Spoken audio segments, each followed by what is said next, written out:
Shalom, selamat pagi saudara-saudari yang terkasih di dalam Tuhan Yesus Kristus. Selamat berjumpa kembali di dalam renungan pagi hari ini. Sebelum kita membaca dan merenungkan firman Tuhan, marilah kita bersama-sama mempersiapkan hati dan pikiran kita dan memohon tuntunan Roh Kudus. Mari kita berdoa. Ya Allah, Bapa yang penuh kasih, kami datang bersyukur kepadamu untuk nafas kehidupan baru yang boleh kami terima pagi ini. Hanya Engkau yang berkuasa atas hidup kami, dan Engkau telah memberikan yang terbaik bagi kami. Terima kasih Tuhan. Sebentar lagi kami akan membaca dan merenungkan sebagian dari firman-Mu. Kami memohon Roh Kudus membimbing kami, memberikan kami hikmat dan pengertian untuk memahami maksud-Mu. Biarlah firman-Mu menjadi terang bagi jalan kami, yang menghindarkan kami jatuh ke dalam kesia-siaan. Berfirmanlah ya Allah, kami siap untuk mendengarkannya. Di dalam nama Tuhan Yesus Kristus kami berdoa. Amin. Saudara-saudari yang dikasihi Tuhan, renungan firman Tuhan pada pagi hari ini terambil dari Markus pasal 14 ayat 32 sampai 36. Saya akan membacakannya untuk kita. Lalu sampailah Yesus dan murid-muridnya ke suatu tempat yang bernama Getsemani. Kata Yesus kepada murid-muridnya, "Duduklah di sini sementara aku berdoa." Dan ia membawa Petrus, Yakobus, dan Yohanes sertanya. Ia sangat takut dan gentar. Lalu katanya kepada mereka, "Hatiku sangat sedih, seperti mau mati rasanya. Tinggallah di sini dan berjaga-jagalah." Ia maju sedikit, merebahkan diri ke tanah dan berdoa, supaya sekiranya mungkin saat itu lalu daripadanya. Katanya, "Ya Aba, ya Bapa, tidak ada yang mustahil bagimu.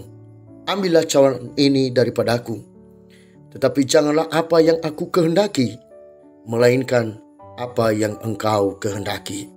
Saudara-saudariku yang terkasih, judul renungan pada pagi hari ini adalah menghadapi situasi sulit. Saudara-saudari yang dikasihi Tuhan, dalam sebuah perjamuan sebelum hari raya Paskah, Yesus makan bersama murid-muridnya.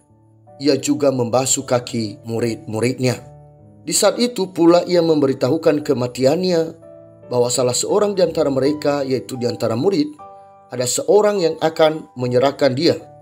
Seorang itu adalah yang akan diberikannya roti yang telah dicelupkan, yaitu Yudas.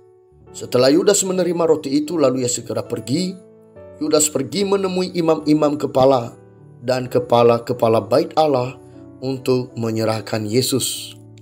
Setelah perjamuan, Yesus bersama murid-murid lainnya pergi ke Taman Getsemani untuk berdoa. Yesus tahu bahwa waktunya sudah dekat dan dia di dalam naturnya sebagai manusia yang tidak berdosa mengalami perasaan sedih dan takut yang luar biasa oleh keadaan yang akan segera dihadapinya. Perasaannya tertekan. Kita bisa mengetahui hal ini di ayat 34 yang mana Yesus mengatakan, "Hatiku sangat sedih, seperti mau mati rasanya."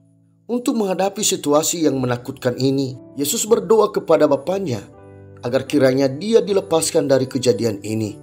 Yesus meminta agar kiranya dia tidak meminum cawan pahit itu. Tetapi setiap kali Yesus meminta, dia pun tetap menyerahkannya kepada kehendak Bapanya. Sebelum peristiwa penyalibannya, inilah situasi yang paling sulit dan paling menakutkan dan paling menggentarkan dalam kehidupan Yesus sebagai manusia yang tidak berdosa.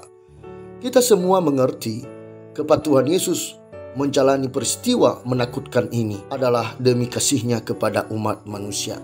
Saudara-saudari yang dikasihi Tuhan, pernahkah saudara berada dalam keadaan yang paling menyedihkan atau dalam keadaan yang paling menggentarkan atau menakutkan, di mana situasi tersebut menggoncangkan jiwa saudara, membuat saudara stres, depresi, hilang selera makan dan minum, keadaan yang melemahkan semangat dan membuat saudara ketakutan disertai kesedihan yang mendalam? Ketahuilah saudara bahwa orang-orang yang diseret ke pengadilan pasti merasakan hal-hal tersebut.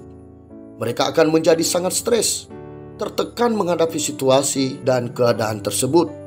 Jiwanya tertekan dan juga sangat ketakutan. Atau seorang karyawan yang karena kelalaiannya telah melakukan kesalahan sehingga merugikan perusahaan, dan karyawan tersebut harus menghadapi keputusan pemecatan kerja yang pasti mempengaruhi kehidupan keluarganya. Saudara-saudari yang dikasihi Tuhan, Sebagai manusia, kita tidak luput dari berbuat kesalahan yang berdampak buruk bagi kehidupan kita. Ada peristiwa di mana kita berharap mujizat terjadi dan kita dilepaskan dari suatu keadaan di luar kendali kita. Namun, kita sadar bahwa kita harus menjalaninya.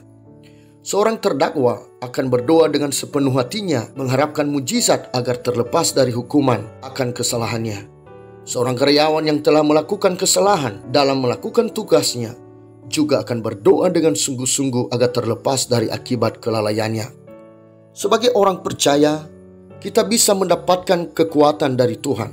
Tuhan yang terlebih dahulu telah menjalani peristiwa penderitaan yang terbesar demi kasih-Nya kepada kita. Kita sudah mempunyai teladan dan kita tidak perlu gentar. Dalam situasi seperti ini, yang harus kita lakukan adalah berdoa. Berdoa akan membantu kita melepaskan beban yang menekan jiwa kita.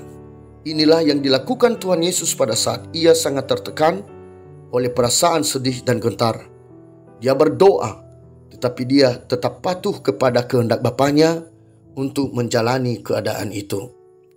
Saudara-saudari yang dikasihi Tuhan, apabila saat ini saudara sedang berjuang menghadapi situasi sulit, apakah itu menghadapi akibat perbuatan salah yang saudara lakukan, atau menghadapi situasi apa saja yang di luar kekuatan saudara, pagi ini saya mengajak saudara untuk selalu berdoa dan tekun di dalam doa saudara. Ceritakan semua beban hatimu kepada Yesus. Berdoalah memohon ketenangan dan kekuatan, dan berserahlah kepada kehendak Bapa. Maka kamu akan diberikan kekuatan untuk menghadapinya dan melaluinya. Semuanya akan menjadi ringan. Untuk menutup renungan kita pada pagi hari ini, marilah kita merenungkan firman Tuhan dari 2 Tesalonika pasal 3 ayat 3. Tetapi Tuhan adalah setia. Ia akan menguatkan hatimu dan memelihara kamu terhadap yang jahat. Demikianlah renungan pada pagi hari ini. Tuhan memberkati. Kita akan menutup renungan dalam doa. Tetapi jika saudara ingin didoakan secara khusus, hubungi email kami. Kerinduan kami agar channel ini menjadi berkat bagi banyak orang.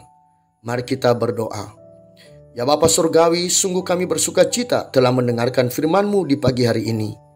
Kami yang tadinya lemah dengan segala beban berat karena pergumulan yang sedang kami hadapi, merasakan lebih tenang karena mendapat kekuatan baru daripada-Mu. Bahwa Yesus sudah merasakan dan menjalani penderitaan yang paling berat, bukan karena kesalahannya.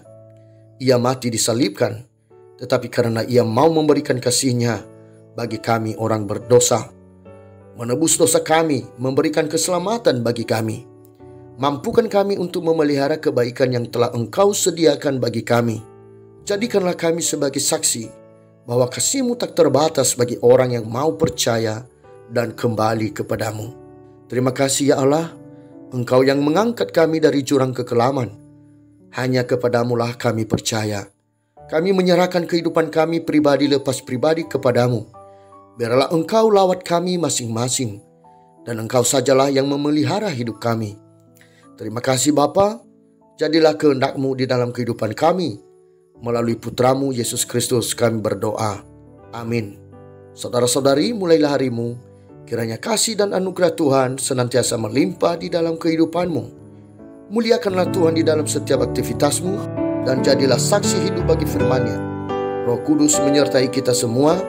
Sampai berjumpa kembali di renungan berikutnya. Tuhan Yesus memberkati.